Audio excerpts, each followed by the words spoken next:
Tout patient a droit à des soins palliatifs. Quel que soit son âge, quelle que soit sa maladie, qu'elle soit chronique ou aiguë, les soins palliatifs vont lui être accordés s'il souffre d'une maladie grave qui peut le faire mourir. Si le soignant parle tard et uniquement au stade terminal au patient de sa situation palliative, il l'aura privé de soins qui pouvaient lui être accordés dès que sa situation le faisait souffrir. Il est démontré aujourd'hui que plus tôt on parle de la situation palliative, meilleure est la survie, meilleure est la qualité de vie, meilleur est le bien-être à la fois du patient, de sa famille, des aidants proches, mais aussi le bien-être des soignants. Actuellement, les interventions financières et professionnelles sont prévues seulement lorsque la survie est estimée à moins de 3 mois. Les soins palliatifs sont des soins qui ciblent les patients, mais également les proches et les aidants proches. Non seulement pendant la maladie du patient, mais également après le décès, pour accompagner les familles dans la période de deuil. Les traitements anticancéreux ou d'autres traitements contre la maladie peuvent être poursuivis lorsque la situation est devenue palliative. Souvent, ces traitements sont délivrés avec une intention palliative, afin de ralentir l'évolution ou soulager le patient. Il est indispensable d'aborder avec le patient l'intention palliative de ces traitements, les bénéfices et les éventuels effets secondaires. Prendre le temps et faire appel à l'équipe palliative permet de faciliter ce type de dialogue. Avant tout, il convient de savoir si le patient veut savoir où il en est. En effet, il a le droit de savoir, mais aussi de ne pas vouloir savoir. S'il ne souhaite pas connaître l'évolution de son affection, l'idéal est qu'il désigne un mandataire de santé.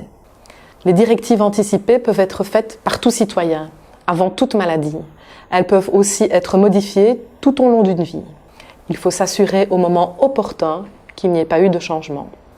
Lorsque le patient est en situation palliative, il est important de savoir quelles sont ses priorités, ses volontés, comment et où il souhaite passer les derniers mois de sa vie, et lui demander s'il a des directives anticipées à communiquer, au cas où il ne serait plus capable de les exprimer lui-même.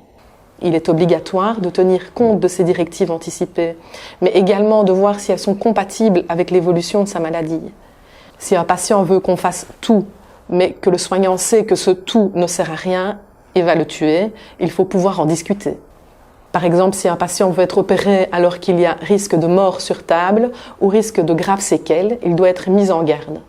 Le médecin doit l'informer des risques et des bénéfices des souhaits qu'il émet. Aujourd'hui, parler tôt de la situation devenue palliative et des soins palliatifs aux patients est vivement conseillé.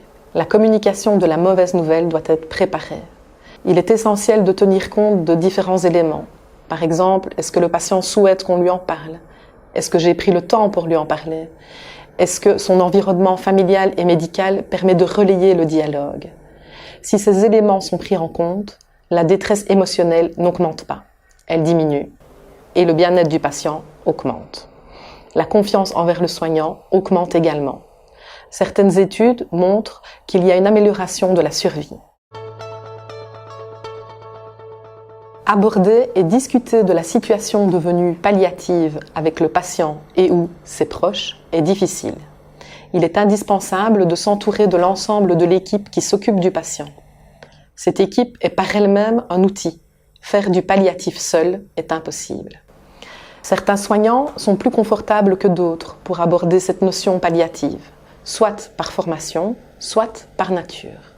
Si c'est difficile, il existe des équipes intra- et extra-hospitalières spécialisées en soins palliatifs qui peuvent accompagner à la consultation ou rencontrer le patient pour en parler. Ces équipes sont composées de psychologues, de médecins et d'infirmières. Tout soignant délivre des soins palliatifs, même sans le savoir.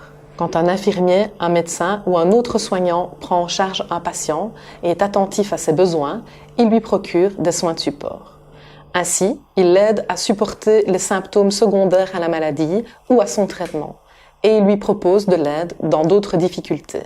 Par exemple, les difficultés familiales, sociales, financières, voire spirituelles ou existentielles.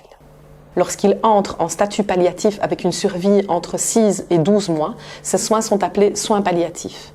Le soignant ne change pas, il reste attentif aux besoins du patient jusqu'à sa fin de vie. Si le temps et la fonction que le soignant exerce ne lui permet pas de prendre le temps nécessaire, il peut toujours faire appel aux équipes mobiles palliatives, soit à l'hôpital, soit au domicile. Quelle que soit la situation du patient, curative ou palliative, des soins de confort devraient accompagner les traitements qui ciblent sa maladie. Ces soins veillent au bien-être du patient souffrant. Les soins de confort de base sont dans les mains de tout soignant. S'il y est attentif, il s'agit de la qualité de la communication, le confort matériel, un bon lit, un fauteuil correct, des délais en salle d'attente le plus court possible et surtout l'écoute et le temps accordé au questionnement. Par ailleurs, suivant les ressources disponibles, on peut y ajouter entre autres des massages, de l'aromathérapie, de la méditation, de l'hypnose.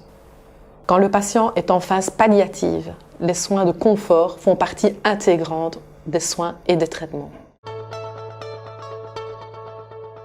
Les soins palliatifs ne sont pas uniquement donner de la morphine en fin de vie. Ils visent à soulager tous les symptômes du patient et diminuer sa souffrance. On est souvent amené à donner de la morphine en fin de vie pour soulager le patient d'une douleur ou d'une difficulté respiratoire, par exemple. Les doses sont augmentées en fonction de la majoration de ces symptômes, en lien avec la progression de la maladie. On est parfois amené à donner de la morphine en fin de vie, par exemple, pour soulager le patient d'une douleur ou d'une dyspnée. Ainsi, le patient sera confortable jusqu'à la fin de sa vie.